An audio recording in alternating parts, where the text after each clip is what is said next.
नमस्कार, मी क्रांती आणि माझ्या चॅनलवर तुमचं खूप खूप खूप मनापासून स्वागत करते। कसे आहात? आय होप खूप मजेत आहात, आनंदात आहात। तुम्हाला माहीत आहे का, आता आपण एखादी गोष्ट मिळवण्यासाठी खूप धडपड करत असतो किंवा एखादा आपलं कार्य पूर्ण होण्यासाठी खूप धडपड करत असतो, पण आपल्या सर्वांचा जो फोकस असतो ना, तो फक्त ते कार्य पूर्ण होण्याच्या ह्याच्यावर असतो किंवा लक्ष्य जे आहे ते आपण प्राप्त करण्यासाठी असतो। परंतु ते करत असताना आपण इतकं त्याच्या अधीन जातो की म्हणजे आपण जर कार्य करत असताना त्यामध्ये जे काही म्हणजे आपण करतोय त्याच्यातला काही आनंदच घेत नाही, आपण फक्त करत राहतो।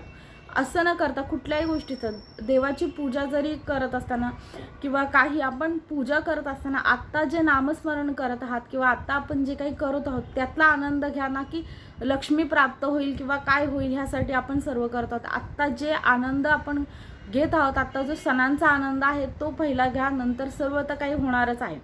हेच एवढं सांगायचं आहे। आणि आजच्या व्हिडिओमध्ये मी तुम्हाला धनत्रयोदशीला काय तुम्ही खरेदी करू शकतात किंवा कोणत्या मुहूर्तावर तुम्ही खरेदी करू शकतात, कारण धनत्रयोदशीला आपण बऱ्याच सगळ्या गोष्टी खरेदी करत असतो।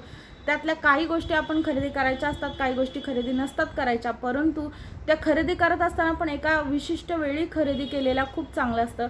ते ह्या सगळं या व्हिडिओमध्ये मी सांगणार आहे। व्हिडिओ शेवटपर्यंत बघायला अजिबात विसरू नका। आणि आता हे बघा, मी तुम्हाला सांगितलंच की तुम्ही जे काही करत आहात त्याच्याकडे लक्ष द्या किंवा त्याच्यातला आनंद घ्या, बाकी सर्व तर काही मिळणारच आहे। तर धनत्रयोदशीला आपण कुबेर देवतांची आणि धन्वंतरी जे आहेत ते आपले आरोग्याची देवता आहे, जी धन्वंतरी देवता आहेत त्यांची पूजा करत असतो। लक्ष्मी गणेशांची पूजा करत असतो।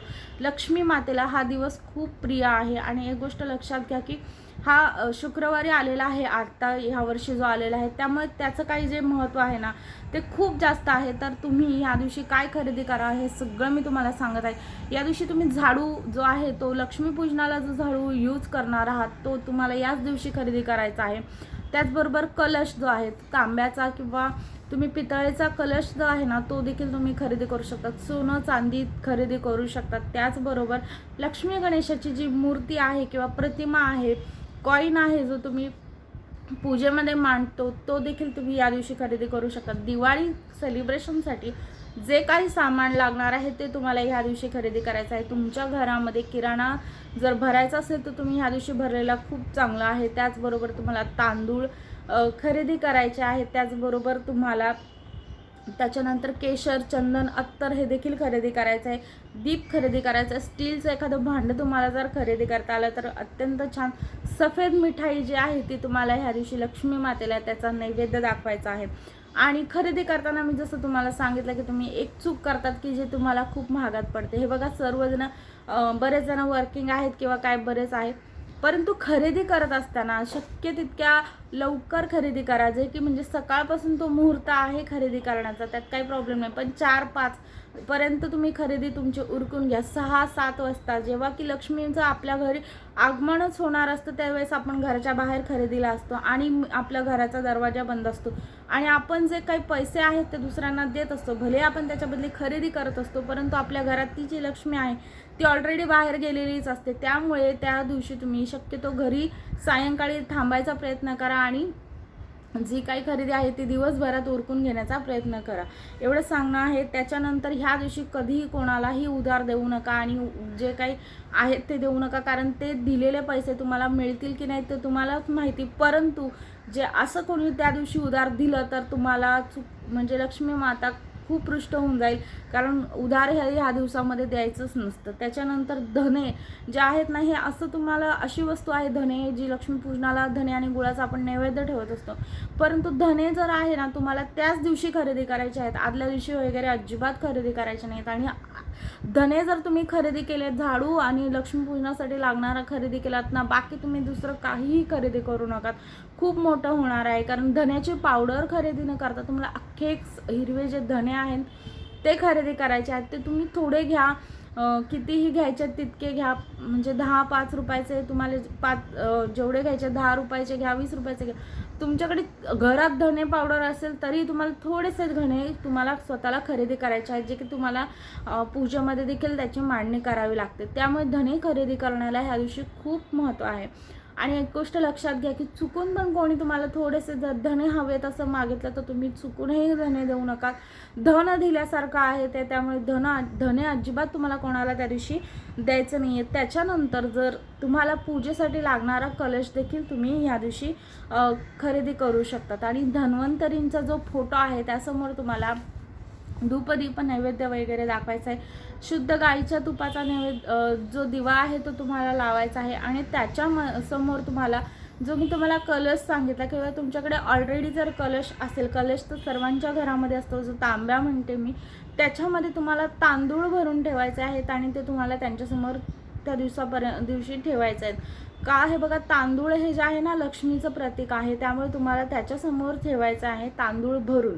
त्याच्यानंतर एक गोष्ट लक्षात घ्या की तर तुम्हाला ह्या दिवशी म्हणजे किन्नर समाजातील कुठेही व्यक्ती दिसली तर तुम्हाला त्यांच्या पाया पडायचं आहे, त्यांचे आशीर्वाद घ्यायचे आहेत.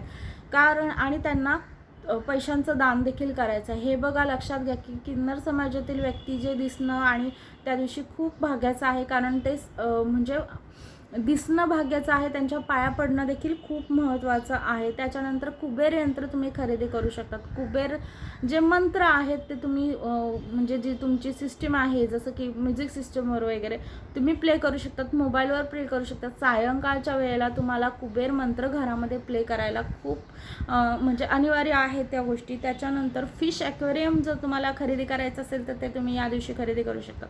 ऑलरेडी तुमच्याकडे जर फिश ॲक्वेरियम असेल तर तुम्हाला ते उत्तर दिशेला ठेवायचं आहे आणि उत्तर दिशेला ठेवून त्याची त्या दिवशी पूजा करायची आहे. त्याच्यावर त्याला थोडंसं तिलक लावायचं आहे आणि थोडे तांदूळ त्याच्यामध्ये टाकायचे आहेत आणि जे आहेत ती लक्ष्मी मातेला प्रार्थना करायची आहेत की आमच्या घरामध्ये तू अखंड निवास कर, आमचं घर कधीही सोडून जाऊ नको. एवढी तुम्हाला लक्ष्मी मातेला प्रार्थना करायची आहे. 11 गोमती चक्र, 11 पिवळ्या कवड्या ह्या देखील या दिवशी खरेदी करण्याला खूप महत्त्व आहे.